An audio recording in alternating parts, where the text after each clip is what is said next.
Y'all think Donovan Mitchell's overrated? Mm, Okay, the idea yeah. of So the idea of here was their requiring top him. five. He was what? So they had Lou Dort at 5, Gabe Vincent Why at would 4, why would you give Lou DeAndre Dort? Hunter at 3. Why would you give Lou Dort like that label? I don't know. It's, RJ he, Barrett at 2, and then Dylan Brooks at 1. he's overrated. Yeah, he's overrated, but he's going to be good for Houston. Don't worry, he's going to be good for Houston. Mark my words. Dylan Brooks is going to be great for Houston. He's going to be great. Always a great time at Cut the Nets, fellas. Hey guys, welcome back to a podcast called Cut the Nets, episode 33, a podcast about the NBA world where we talk about anything on and off the court. Welcome back. It took about a week hiatus, but I'm Jeremy. This is Brian. Brian is also back from his ACL and meniscus tear surgery. He is on one leg, but he'll be fine, right? Right, Brian? Oh yeah, I'm not letting that surgery stop me, man. I'm ready to go. I'm glad you're back. Glad my co-host is back. We have Meyer producing for us. Appreciate that for you, Meyer, as well. But yeah, we got a bit of topics to go over with, especially during the dog days of the NBA. Team USA is happening. We've got some couple of contract extensions for the Boston Celtics and Los Angeles Lakers, namely Jaylen Brown and Anthony Davis, who might actually be a surprise all-star. Who might be the most disappointing team in the NBA this upcoming season. We're going to also be going over surprise team to make the playoffs, most disappointing team in the NBA this upcoming season, what team made a bunch of offseason trades to make them prime for the playoffs yet might not make it. This is our predictions. Uncut the Nets. All-Stars, surprise All-Stars this year. Who might be making the jump, especially the 2021 draft, the 2020 draft. Who might be making the jump? Jalen Green, possibly, maybe, you know. Speaking of Jalen Green, he has more followers on Instagram than the Charlotte Hornets. That's actually a fact.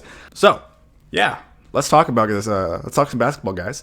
So, Brian, what's your surprise team to make the playoffs? What is your surprise team? That, based on the NBA standings, that each team has made offseason moves to make their teams better or even worse. What team do you think is a surprise team to make the playoffs next season?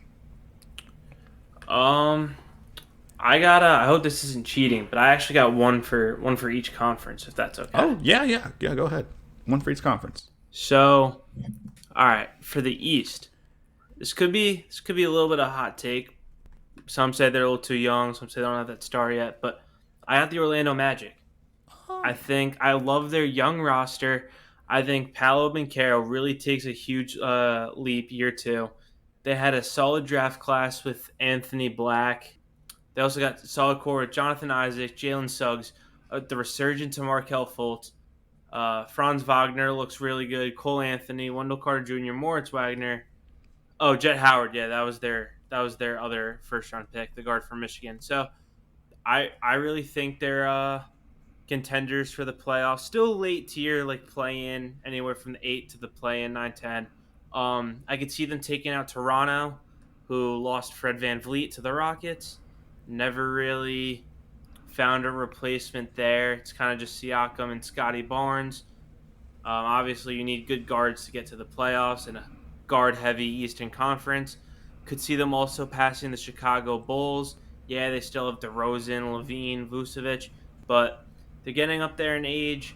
They should hit the reset button soon. I don't think they're going to finish the year in Chicago, DeRozan and Levine. So, could see them passing there. So, I got the Magic getting back to the playoffs. Hasn't happened in a while.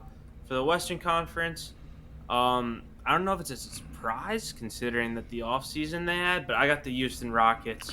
They were the laughing stock in the league the last 3 years. Okay. 3 years in a row with the worst record, but they went hard in the offseason. They got, despite the off-court issues he has, one of the hottest coaches in Ime Udoka. I mean, hottest coaches. You could say hottest coach and hottest coaches, if you could say. I'm just kidding. Go ahead. I guess I could, yeah. They got Fred VanVleet. They got the Manimal, Dylan Brooks. who Jeremy loves Dylan Brooks now. We heard him saying that a few episodes ago. They got Jalen Green, who I think is bounced back for his second year in the NBA now. So I'm excited to see this young Rockets team. Ime Udoka, he's not willing to continue this rebuild. He's playoff hungry, and I think they have what it takes to be in the playoffs. All right. So before I go over my picks, I'm gonna talk with you about this.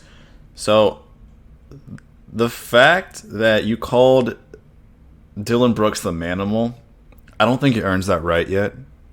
I feel like that belongs to Kenneth Faried. And oh yeah, Meyer actually got. Hey, he agrees with me because like back then the manimal was Kenneth Faried. He had that was a poor choice on his stint with the Nuggets, right? That was a poor choice of words. It was more just because of the physicality and tenacious energy that Dylan Brooks brings. It's just something that a young Houston team needs. Look, I didn't mean to disrespect Ken Freed like that. I mean, hey, we all love to go to Kenneth Faried, also former Houston Rocket, which I really wish that like Mike D'Antoni used him more when he was with the Rockets, but I digress. So Dylan Brooks, I feel like he needs to prove himself this year, especially with the fact that he had an awful playoff performance, trying to talk trash to LeBron, and then LeBron just showed him up by the way he plays, just bullying into him in the paint, especially during crunch time. And then Brooks played awful from deep. Didn't really have that defensive prowess that he usually has, even though he's an all-defensive player, if I'm not mistaken. You can prove me if I'm wrong, if that is. But look, you did say I do love Dylan Brooks. The thing is that I like the fact that he's on our team, and I know that Ime Udoka can coach him well. So I'm not ruling out the Rockets being playoff contenders, but I feel like they might need, if they do really well, they might make the play-in. That's kind of my sort of ceiling for that, because I still think that they need more time. Jalen Green needs to work on his defense. Şengün needs to also work on his defense. Fred VanVleet, undersized. Dylan Brooks. I mean, they do have Jock Landale, which I feel like it'll be an underrated pickup. I think the Rockets do have a chance to make the play-in team. The playoffs would be a surprise. Would definitely be a surprise if they do. But they would have to make the playoffs through the play-in if they actually make the playoffs. That's kind of how I see their season go. I don't think it's going to get in front of my pick for the surprise playoff team in the East, and that will be the Indiana Pacers. I think the Indiana Pacers are going to make the playoffs this year, not the play-in. They're going to be a top 6 seed. Calling it. They're going to be a top 6 seed, mainly because of their really stellar offseason. Okay, Bruce Brown is going to really show off his defensive prowess, especially in the starting lineup. With Tyrese Halliburton, Ben Mathurin, Bruce Brown, you got Miles Turner still on that team. Hey, and if you want to, you can throw Jarace Walker in there if you want to, or Obi Toppin, either or. It just depends. But I think Jarace Walker could be a possible starting lineup candidate. I really do think so, because he is my boy from Houston. Played for the UH Cougars. Jarace Walker. Possibly.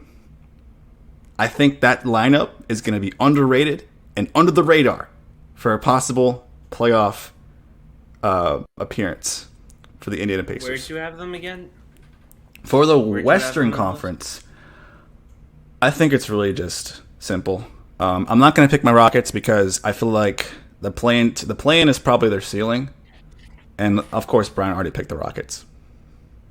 But I think the team that will definitely make the play-in, and it's either play-in or bust, which means that they probably might make the playoffs, is the Oklahoma City Thunder.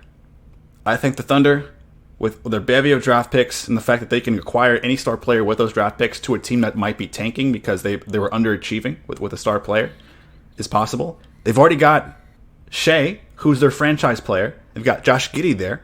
They've got Chet Holmgren, who's going to play his first year in the NBA. Like, it's going to be such a good time in Oklahoma City for the Thunder. It really is. And I think that's why they'll make the playoffs. But they might make the play-in tournament as the 7th seed. They're going to probably host a play-in tournament. If they overachieve a little bit, which I think they should, and they will, they're a top 6 seed. As far as your takes, I definitely like them. I don't love them, just for the sole reason of, the Pacers had a solid offseason. That starting 4 spot is definitely open between Jarris Walker and the newly acquired Obi Toppin. But my thing is, you had them at a top 6 seed, right? The Pacers? Top 6 seed, yeah. Yeah, I don't necessarily agree with that because the Heat, they were the 8 seed last year. They might be getting Damian Lillard. They're not going to be that bad. Is it going to be Brooklyn? I think Brooklyn. I think Brooklyn takes Brooklyn's going to be a bottom seed. They're probably going to try to make the play-in tournament, but I think that the Pacers take their spot. Yeah, I mean, I definitely think the Pacers will also be in that play-in, playoff territory, but it'll be interesting to see, because obviously Brooklyn did have half the season with Kevin Durant and Kyrie, so that definitely helped their wins tremendously. But I think they also had a very underrated offseason, getting guys like Dennis Smith Jr. and a bunch of solid defensive players to just improve that bench. I think Mikal Bridges and Cam Johnson still can be good enough to hang around the playoffs. And plus, if he makes the roster, they signed my Marist alum, Pat Gardner, to an Exhibition 10 contract. So, not calling myself a Nets fan, but I will be supporting the Nets a little more than I usually do. To your West pick, the Thunder, I agree with the first half of your statement that right now is a great time to be a Thunder fan. If there even are Thunder fans in Oklahoma City. There are. I think basketball is the only yeah, I know. Oklahoma City is the only good city in not Oklahoma. I mean, like, probably. All they got is the Oklahoma Sooners and Norman. And the Thunder. That's pretty much it. Norman's boring, except OU, literally.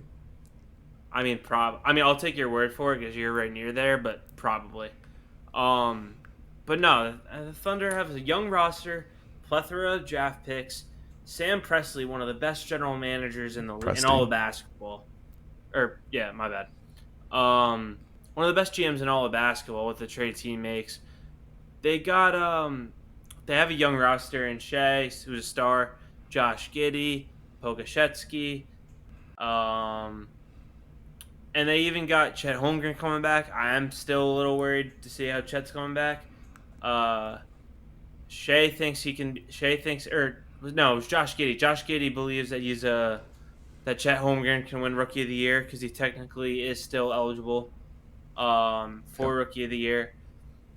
It'll be interesting to see.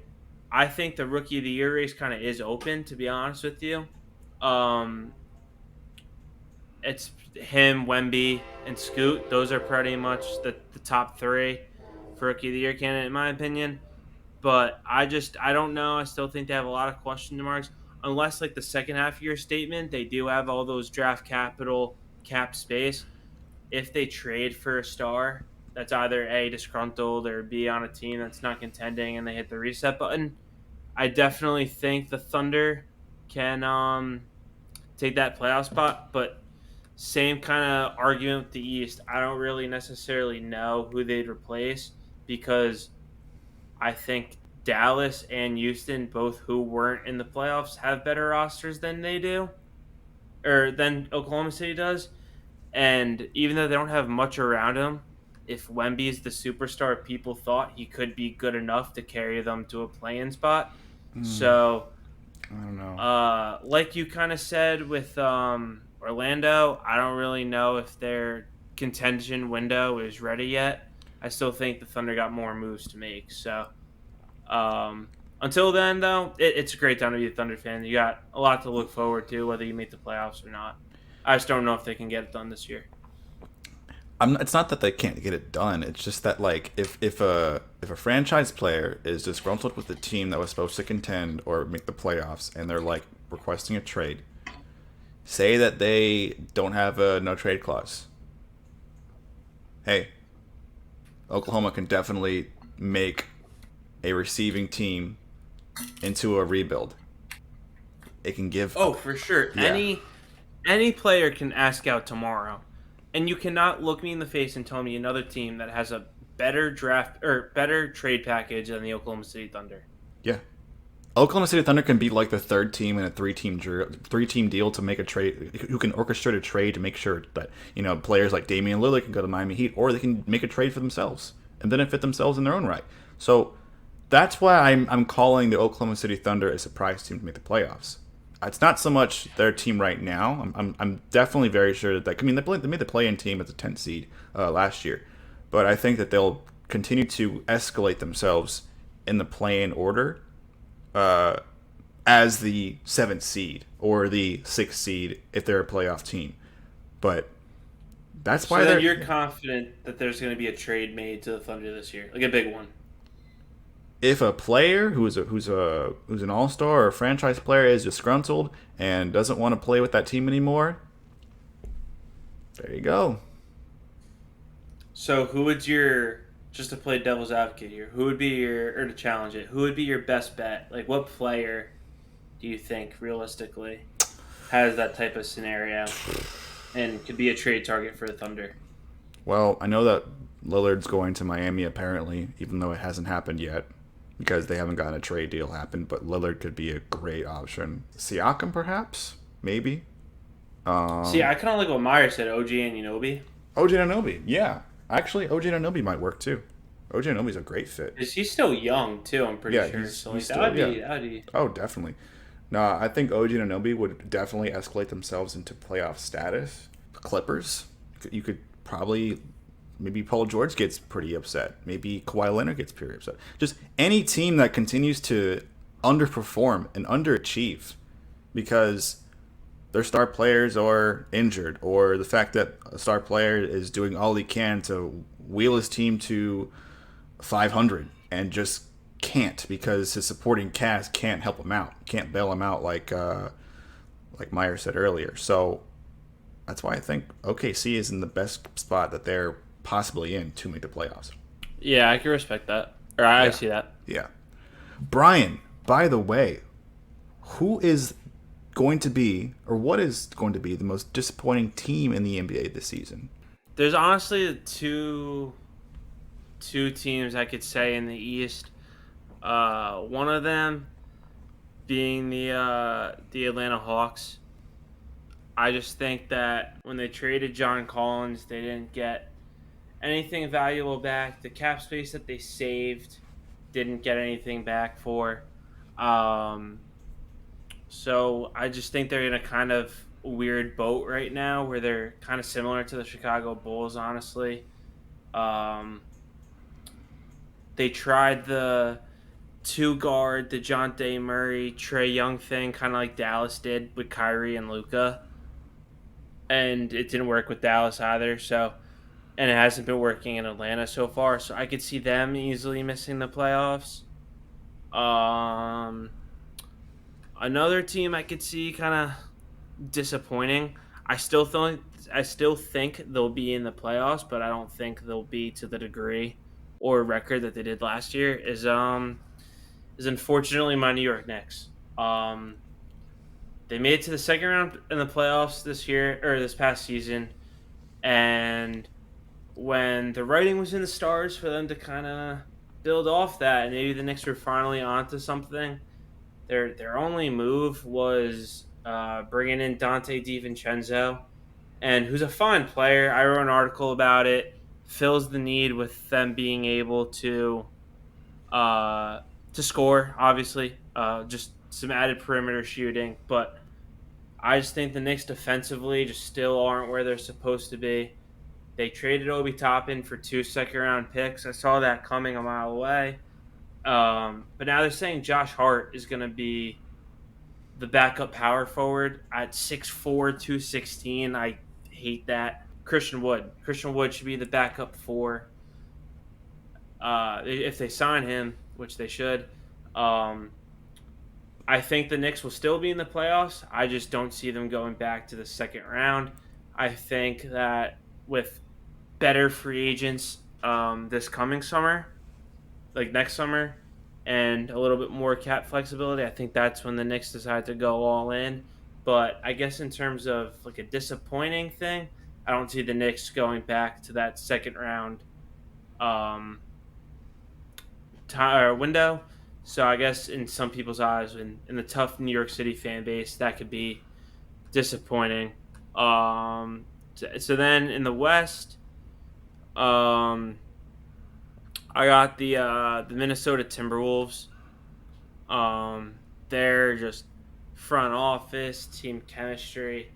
It's all a mess. They've honestly became the memes of the NBA now with the whole Karl Anthony Towns contract. No one even wants to trade for it. Rudy Gobert just being a complete disaster, no longer what he was in his prime.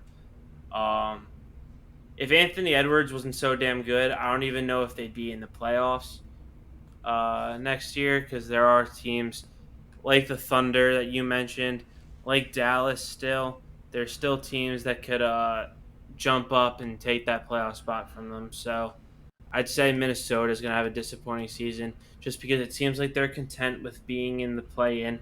When you take a look at that roster, and they should be a top 6 team, no questions asked. Judging by your decision to put Minnesota as the most disappointing team in the NBA, I feel like they've always been disappointing, though. You know? Like, I don't really think that they've ever gotten over the hump. I agree, but I feel like nobody talks about it, though. Because what is there to talk about? Like, it's just not going to happen, you know.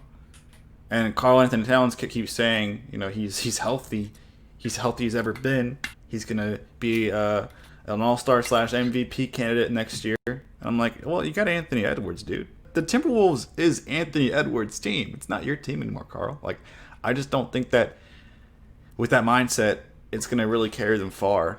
I've got my actual own Western Conference team that'll be disappointing for sure. But for the East, I got a hot take. I got the Philadelphia 76ers as the most disappointing team in the NBA. Here's why. People say, okay, trade Harden, go to the Clippers, get compensation from that, get some key players from that, sure.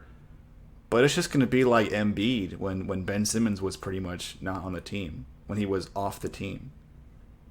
And then they got somebody like Harden to actually facilitate the offense, which sort of maybe earned them more wins in 2022. But they didn't get past the second round. Embiid's going to get injured. He's going to get disgruntled.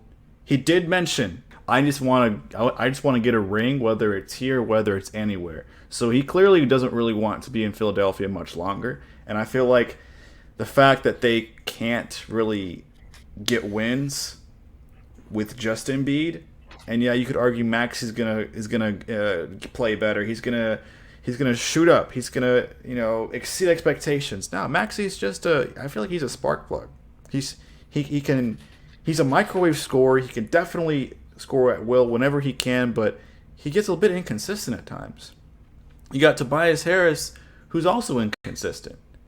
I mean, you don't really have key players. What, you got Patrick Beverley as a pickup? Yeah, that's gonna help. Might defense wise, but I don't think it's gonna be enough. Who's gonna facilitate effectively? Who really is? Who's gonna facilitate? I feel like, yeah, Maxey is pretty much like Lou Williams. He's kind of like, he can get you a lot of points, but he's not going to be consistent as most people believe, most Philly fans believe he might be. So I feel like it's just going to be all on Embiid. They're going to play through Embiid. They're going to try to get some wins with supporting cast plus Embiid, but I just don't think it's going to work. And also, you got to attain the fact that Embiid's going to be injured for maybe a third of the year again. So that's going to cause Embiid to request a trade. And it's going to pretty much tear down what was initially called the process, and it's going to completely backfire on them, even with Nick Nurse as the coach. And it's not going to be Nick Nurse's fault. It's going to be the roster construction fault by the GM. So yeah, I think Philadelphia is going to be the most disappointing team in the Eastern Conference. My Western Conference, I mean, there's really no easy way to say it. I feel like even though they didn't make the playoffs, the Dallas Mavericks are going to be the worst team, or not the worst team, the most disappointing team in the Western Conference. Mainly because they're going to try and run it back, and they're not going to do it with Christian Wood. Christian Wood is still a free agent as of right now. For some reason, I don't know why. I don't know why the Lakers haven't picked him up. I don't know why Dallas hasn't re-signed him. But Christian Wood needs to be re-signed somewhere to a team that definitely needs an offensive centerpiece. But getting back to the Mavericks, they're going to try to run it back. They signed Kyrie to a 3-year, $126 million deal. And you think that with Kyrie being acquired in the trade deadline back in February, was going to help catapult into the playoffs? No, it didn't. They didn't play well defensively. They collapsed defensively. And that's going to pretty much be more of the same coming into the next season. It's going to really upset Luka. He's going to request a trade, and he might go to Denver and play with Jokic. Who knows? But I think that it's going to really upset Luka, and they're not going to be... I mean, offensively they'll be great, but I just don't think they'll be a contender or playoff contender in the Western Conference. So I think the Dallas Mavericks will be the most disappointing team in the Western Conference. That's why. Yeah, I mean, I'm going to start with the West one first. Okay. Your Western pick there. So the Dallas one, I don't know. I like the moves. Like, in some ways I see it, some ways I don't. I mean, Dallas had, for the most part, they had a good offseason. Brought back Seth Curry. They made a trade for Grant Williams, who's hurt right now, but once he's healthy, I think he'll be a key contributor, whether he starts or comes off the bench. In the draft, I thought they were going to take a defensive-minded guard, but it was clear that they needed defense, and they took Derek Lively, the center from Duke. So I like the pick. They addressed their needs in the offseason, but then they went out and they brought back Dante Exum, who I don't know if it was because they watched him play NBA 2K My Career with his big storyline in NBA 2K15. I don't know what he did to deserve the comeback to the NBA. Listen, is it a feel-good story? Sure. If he comes back and is good, I'll regret my words, sure. But where is he going to be in the rotation when they already have Luka, who's probably going to play 40-plus minutes? They already got Kyrie, who's going to play 40-plus minutes. And they got Seth Curry. And they don't exactly have the biggest team other than Lively, because Grant Williams is already undersized at his position. Tim Hardaway Jr.? So, I mean, I don't... Yeah, like, they all have these small 2-3s, and they sacrificed their wing depth when they traded for Kyrie Irving, when they gave up Dorian Finney-Smith and Spencer Dinwiddie. So, I don't really... So, in that aspect, like... Yeah, they weren't in the playoffs last year, so, like... They were supposed to be. I guess they could be... But they were supposed to be. And I think when they ran it back and re-signed Kyrie, especially to the contract they gave him and kind of the timeline of when it happened, they think they can make the playoffs. And I can... That's why I'm iffy about this, because I can see them making the playoffs, but then I can also see them not making the playoffs and being disappointing, and some new cancer that Kyrie brings to the team happens. So it's iffy. But yeah. I'm more interested to talk about the Eastern Conference one, because sure, because of the year they had last year, you can call that a hot take. I think it's a freezing cold take. I was honestly thinking about it, but I was like, I just didn't want to sound like a butthurt Knicks fan because the 76ers own us. And then there's all this, like, but no, I mean, that I love your analysis on the 76ers. Everything you said, I was thinking as soon as you said it, so I'm not going to harp on it too much. I mean, I never cheer for injuries, but Joel Embiid isn't the most durable athlete in the NBA. There's always something nagging with him. He kind of put all this pressure on himself when he starts the process thing when he's in probably year 8 of his NBA career now or somewhere around there. And it seems like he just can't find a way to win the big one. I mean, he had the best roster in his career when they also had Jimmy Butler, and they didn't go that far. Still regret that. They could have won, but then Kawhi Leonard hits the craziest shot I've seen live in my lifetime, where it's pretty much triple team that fadeaway jumping corner three. Which, fun fact, one of my friends did to me in a basketball game, so I was salty about that one. But yeah, he pulled a Kawhi on me, but I still won the game. Could I like take that clip if it was recorded and put like a Kevin Harlan bit on there? It was not recorded. Well, if it was recorded, could I like use that Kevin Harlan bit where he's like, game, series, Toronto has won? Yeah, I mean, if you want to pull that video and Photoshop our faces onto it, I guess you could. Okay, but that's possibly true. Their offseason was kind of weird, too. Like, their big move was Pat Beverly. Big move? James Harden still has... Well, that's why I was being sarcastic. Yeah, no. But, I mean, like... What are they going to do? James Harden hasn't got traded yet. Is he going to get traded? This whole thing's iffy. His whole contract opt-in. They brought in Mo Bamba. Like, cool. I guess that's good insurance for if and when Embiid gets hurt.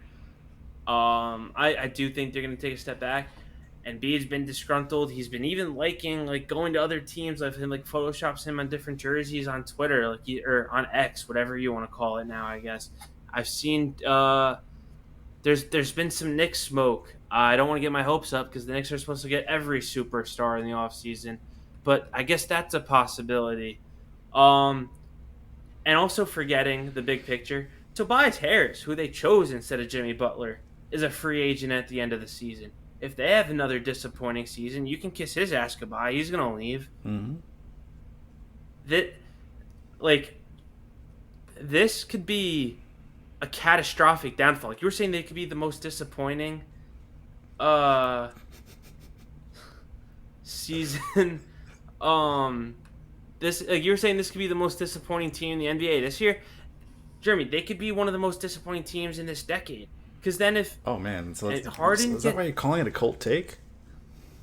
Yeah, because hold on, if they have a disappointing year this year, and Embiid leaves, he's leaving for nothing pretty much because isn't he? I think he's a free agent. Tobias Harris leaves free agency. Harden gets traded depending on what that means. This could be a whole new trust the process. And like you said, I don't think it's going to be on Nick Nurse. But knowing Philly, they're probably going to blame him somehow. Put him as a scapegoat. Here's the thing, though. I think Harden, what he's going to try to do is that he's going to do exactly what he did in Houston. He's going to oversize himself, get some publicist or someone to post it on social media, and then purposely play like ass on the team and say that he's not being helped. There's no help from his teammates, and he's not really sure if this is going to be the team he wants to be on. He's going to try to get himself out of Philadelphia if he can't do it now.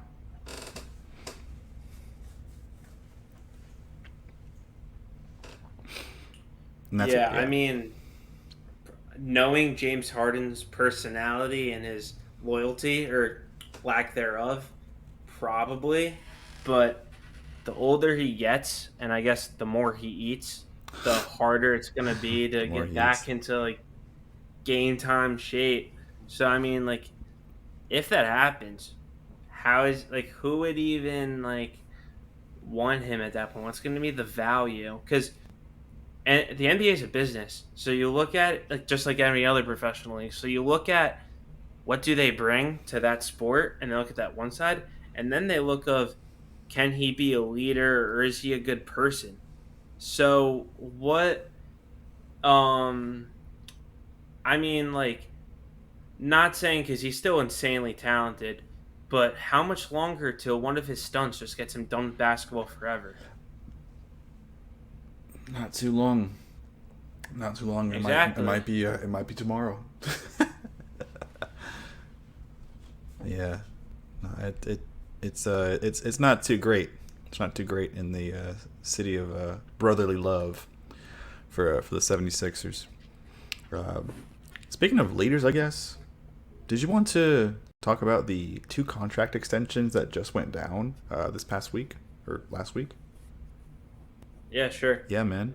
Jaylen Brown signs a 5-year, $304 million extension to your crosstown rivals, the Boston Celtics. He is staying in Boston for good.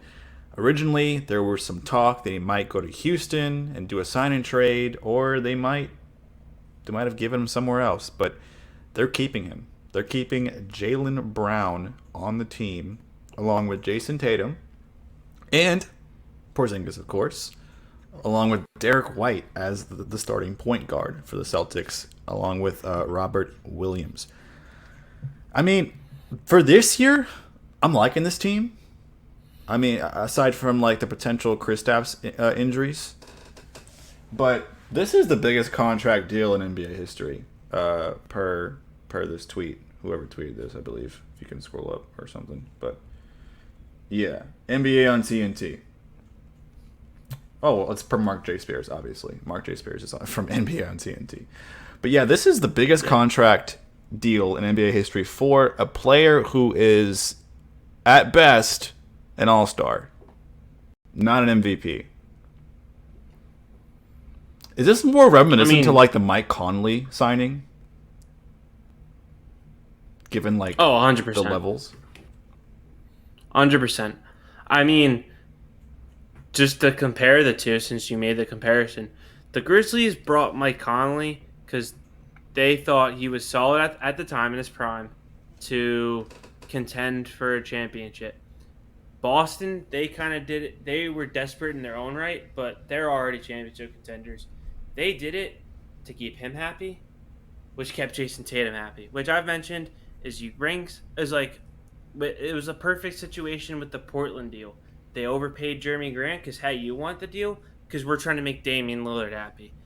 Boston did this to make Jason Tatum happy because you've seen it the past couple of years. They play together so weirdly where they don't both go off at the same time majority of the time. It's Jason Tatum goes off and drops 40. And it's like, oh, tomorrow, Jaylen Brown, now it's your turn. You're going for 40. So they kind of have this on and off, going off situation. And, yeah, I mean, you said it yourself. His ceiling is an all-NBA player or an all-star. He's never going to be an MVP. He's probably never going to be in contention for MVP either because he's still living in Jason Tatum's shadow. He actually is. I mean, you look at the headlines. If Jason Tatum scores 40, everyone's going to be like, Tatum blew up and scored 40 points. If Jaylen Brown scores 40, a news article is going to be like, well, the Boston Celtics lost. Jaylen Brown quietly had a 40-point game. You know? So yeah, and I mean, they kind of did it just to keep him happy. And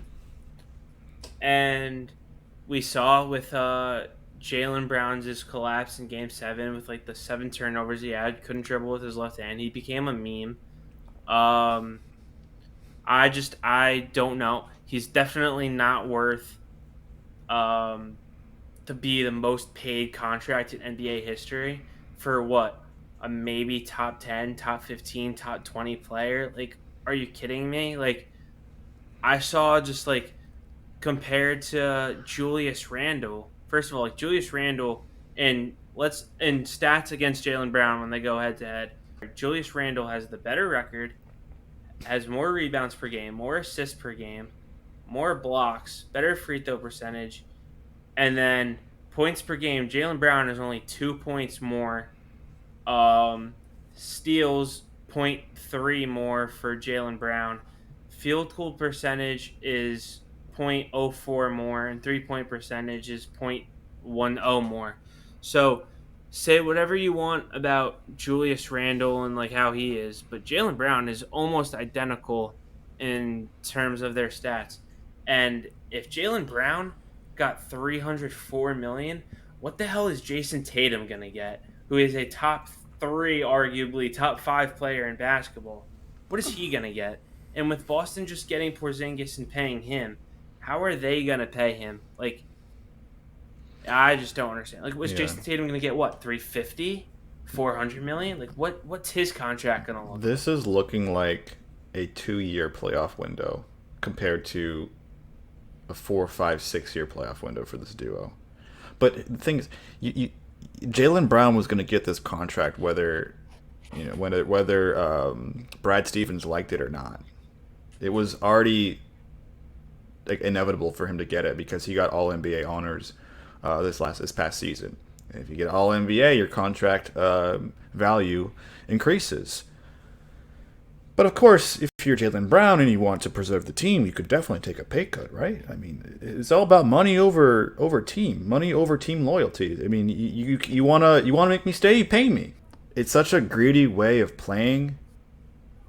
Yet, of course, get that bag, but you're already making millions of dollars to begin with. Why would you want to make more? You're here to win wings. You're here to win rings for your team, especially the Boston Celtics, who are in playoff contention and have a window that is shrinking by the minute because of this contract signing.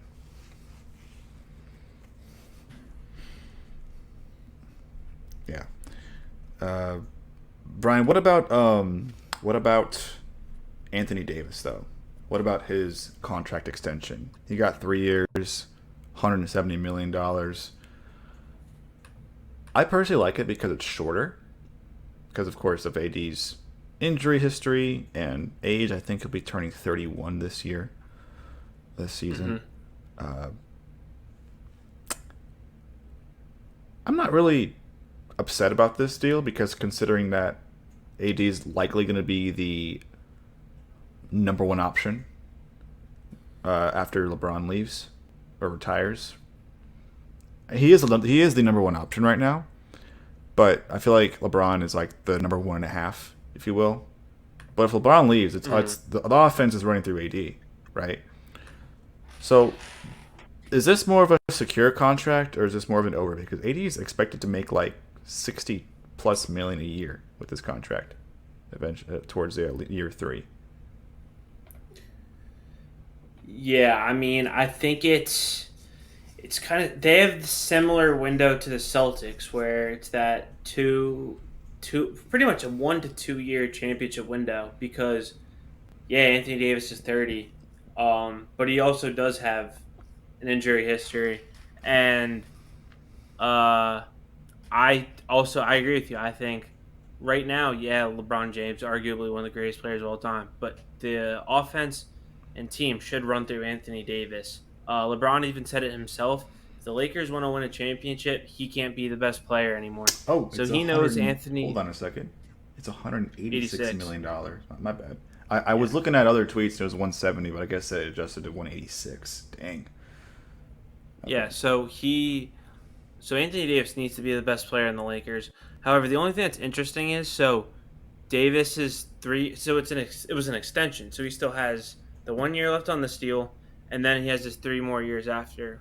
And so LeBron has this season, and then a player option next year, which raises a little bit to $51 million.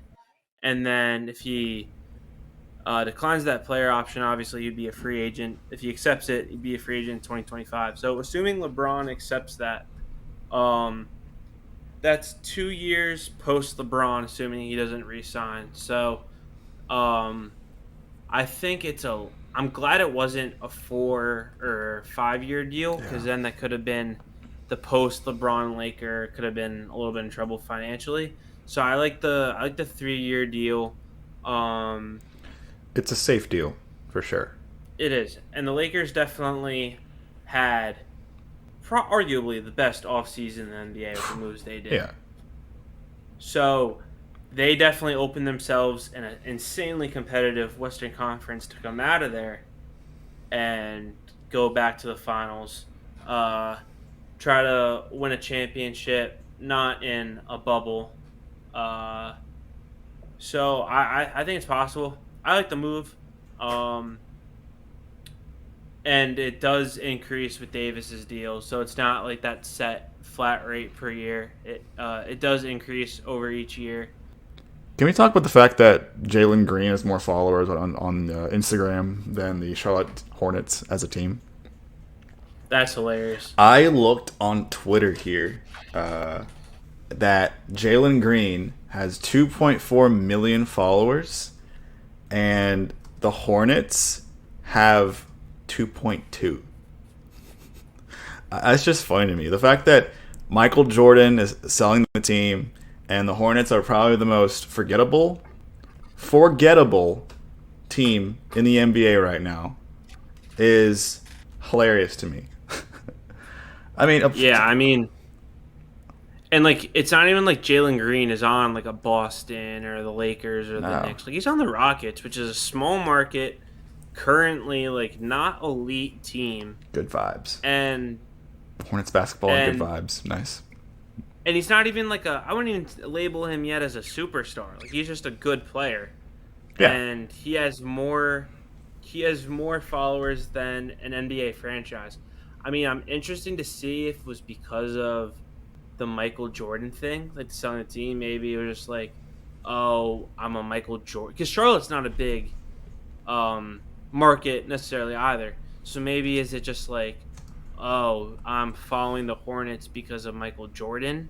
Is it type that? And then they're like, oh, I just don't care anymore. He sold the team. Yeah. I mean, I know obviously the Charlotte Hornets are also a laughingstock, mediocre franchise. I mean, they had one of the best point guards in the league pretty much at the time in Kemba Walker and still couldn't do anything. And now they're just trapped, killing and wasting LaMelo Ball's career slowly but surely. So, it's still hilarious. Nothing really to talk about other than it's not a big issue, not groundbreaking, but it's just a little pop culture funny. It's thing. sad. I guess good for Jalen Green. It's sad. Hey, good for Jalen Green that more players believe in you than an actual team. That to me, it's just funny. Like, it's funny and also very sad. Speaking of Jalen Green, though, I think he'll be a surprise All-Star this season. I've got it, Brian. He's going to be a surprise All-Star. He is my surprise All-Star this season. I think. Here's why. He's going to be played with Fred VanVleet, who is a great point guard. Last year and the year before, he didn't really have much of a facilitator to feed him the ball or put him in the right spots. If you are put in the right spots and play through a good system around you, then yeah, your points per game will increase. Your efficiency will increase. Yeah, his defense needs some work, okay? And also he got clapped by Austin Reeves during a scrimmage game for Team USA. Hey, it happens. And then Austin Reeves proceeds to hit a 3 in the next possession.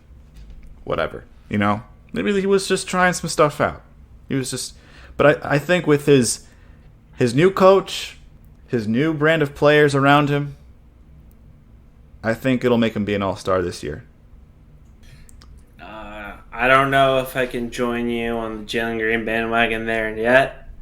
I just think there's too many talented guards. I mean, I definitely think he'll improve, and those reasonings you said make sense, but I'm not ready to put an all-star label on him yet. It's honestly kind of hard to be an all-star. I mean, we talk about every year. There's always snubs, and I would even take the all-star snubs that were from this year, that are more deserving than Jalen Green. Speaking of who my new all-star is going to be, and all-star snubs, I mean, it's only fitting I say this guy, the guy that recently got married, Jalen Brunson. Oh, this is nice. You picked a Knicks player, I pick a Rockets player. Okay. I mean, like, I didn't want to be biased, but, like, I can't really name anyone more deserving off the year he had last year. I think it was criminal that he didn't make the All-Star game last year. I mean, he averaged... So, the year before, when he was still in Dallas, he averaged 16 points per game with 4.8 assists. Signs with the Knicks and takes the Knicks to the second round of the playoffs where they haven't been to in a decade. And he averages 24 points, so that's an 8-point increase. Shoots the best from three in his career at a 41.6% clip. 6.2 assists. I mean, I don't really know what more he could have been to not even be an all-star. And like Meyer said, should have even been an all-NBA player. I would have taken Julius Randle's all-NBA selection and given it to Brunson. I don't know. I can't think of another 24 point per game player that didn't make the All-Star game and just that had the impact on the Knicks Have the like impact he again. did. I was about to name some players that did but didn't have the impact. Okay, go ahead. Or just an impact on their team. I mean, you could pull up the embarrassing tweet I saw last week of opening day starters for the Knicks the last few years, and it goes from like Alfred Payton, Raymond Felton, Shane Larkin, Emmanuel Mudiay, Pablo Prigioni, all these mediocre guys, and you just see finally the Knicks finally have a great point guard, and the point guard is kind of like the captain or like the anchor of a basketball team. I mean, you always got to be. You're the one bringing up the ball. You're pretty much involved in every play, and to finally have a great point guard for the Knicks, I mean the Knicks owe all the success they had to Jalen Brunson. True. When he was hurt, then that Knicks team fell apart too. I don't want to say his win shares are insane. January. Brunson's win shares are insane. I mean, I'm not disagreeing with you on that. I just don't think he's a surprise all-star. And that's why I picked Jalen Green to be a surprise all-star, though. So I do. Well, see, yours definitely is a more surprise, yes. But I only said Brunson for the fact that he surprisingly wasn't an all-star or all-NBA player last year. But if I guess that's cheating, then my surprise NBA all-star would be Jordan Poole. I could see that. You know, did you see that clip or maybe the whole podcast episode of Podcast P? Klay Thompson was a guest, I believe. I didn't see that. It was uploaded either today or yesterday, and he was talking about how behind the scenes Jordan Poole and how his workout routine was before a game and then after a game. After a game, he would literally take shots in this room they called the dungeon, which is the Warriors facility area where they don't have any windows, and Jordan Poole would just be chucking up shots for like 3, 4, 5, 6 hours until he pretty much blew out his arms. Klay Thompson sees a lot of potential in Jordan Poole, including as well as Steph Curry, and they used to call him his little brother. Apparently, even though they had the beef with Draymond Green, they were just devastated apparently that Jordan Poole left or had to go in a trade. But they do see that Poole will likely break out in Washington, despite the mediocrity of the team in this current situation. So I think another all-star I will definitely see is a surprise one, a future all-star, is Mikal Bridges. I see him not necessarily making the starting lineup, but a reserve. And I see that very, very well. That's a very good one, too. Yeah, Mikal Bridges, not necessarily the most surprising, but I would say relatively surprising all-star nod for him, which I think will happen. I mean, he broke out without the Monty Williams system with Phoenix because of the fact that he was under KD and Book and Chris Paul. But yeah, I mean, he could not. He probably might not get the All-Star nod, but if he carries the Nets to a decent, serviceable record, particularly 500 around that, then he might be a reserve. If the Nets do tank and he's just having empty stats like Andre Drummond, then yeah, the Nets might not have him merited as an all-star caliber player by the fan votes and by the NBA votes. So, but I mean, you saw how well he broke out, right? He was scoring 10, 11 plus more points when he got to Brooklyn. 25 points per game scorer in Brooklyn. So, and also his defense has always been great. his defense with that huge wingspan also backs him up as a possible two-way player. So I really do think that it might be a possibility for him to get an All-Star nod in the reserves. Yeah, I mean, Mikal Bridges averaged 26 with the Nets. That's a 9-point increase from Phoenix. So that's pretty insane. And he still kept the defense. I mean, his rebounds were better, honestly. Career high in rebounds, 4.5. Still averaged a steal a game. So, I mean, I definitely like the Mikal Bridges one. And maybe it was because he's not playing with a Devin Booker and a Kevin Durant anymore.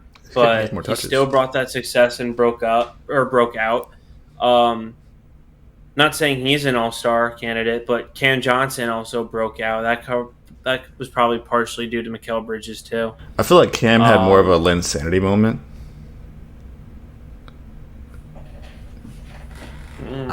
Because like those 3 straight games where he scored 40 points, he kind of came back down to earth and didn't.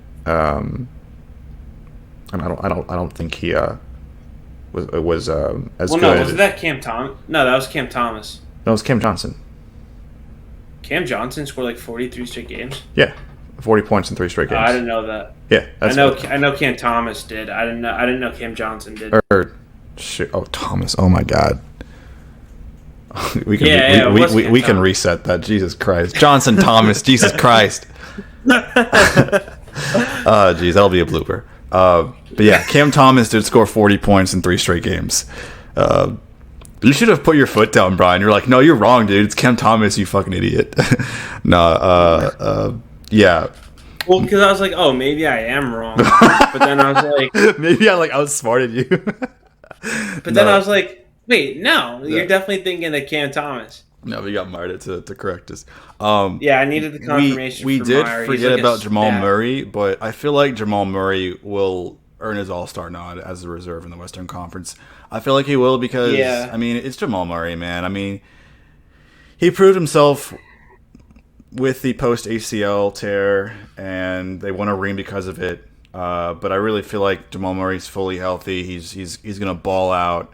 And the Nuggets are going to be a playoff NBA Finals contender for a couple more years at least. He's probably a top 5 point guard. Yeah. I mean, yeah, it's Jamal Murray, dude. I mean, I feel like he's going to be either if it's not Kyrie, it might be Jamal Murray in the starting lineup. Who else am I forgetting in the starting lineup for the Western Conference? I don't think I'm forgetting much. I mean, Golden State, maybe Steph Curry. Yeah.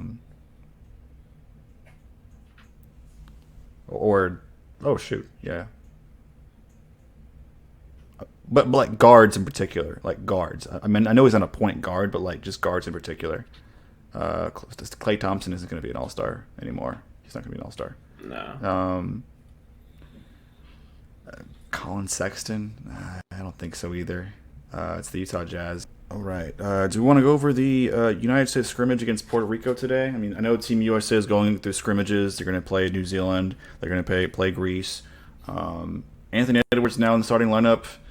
Puerto Rico, their one known basketball player is Jose Alvarado. I mean, I don't really see this as like a challenge, but it is a scrimmage, so it's not going to be like they're not going to try as hard, if you will, against this team. So I don't really see this as essentially a challenge for Team USA.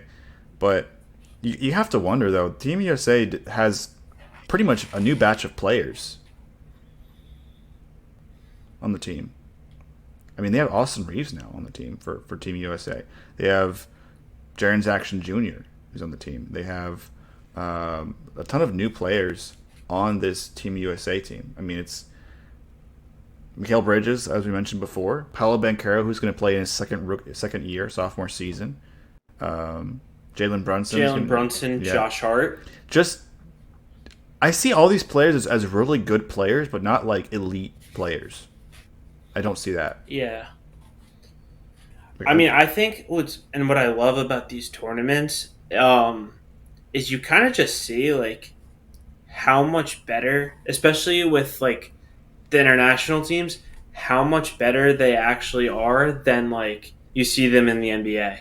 Because it's like you take the Summer Olympics a couple years ago, and Evan Fournier, despite France not winning the gold medal, Evan Fournier looked like one of the best players on the court, and that's what led to him getting that huge contract with the Knicks.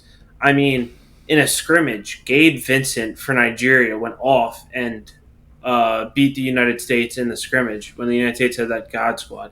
So like seeing like um that United States team and like yeah, there's no like quote unquote NBA superstar, but they have all the talent and they're young and I can just honestly see them playing just so well together. I mean, you got Jalen Brunson and Josh Hart that are NBA and were college teammates.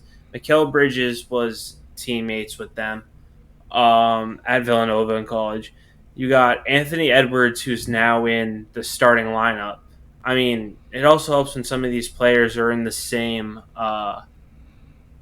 draft class too, so they're kind of used to being compared to each other, going up against each other, stuff like that. So I'm definitely interested for this this little tournament, FIBA World Cup. I still think United States is the high odd favorite. Of course, they always but are. I'm excited to see what this team can do, and I think it'll be fun to watch. I mean, I think they're going to destroy Puerto Rico. A lot of former rookies too. Yeah, so it's a young, energized team. So whether it's an exhibition or a game that matters, I still think they're going to come out firing on all cylinders. And obviously, they haven't spent much time playing with each other. So I think this will be a test, not necessarily because of their opponent, just to see how they look as a unit.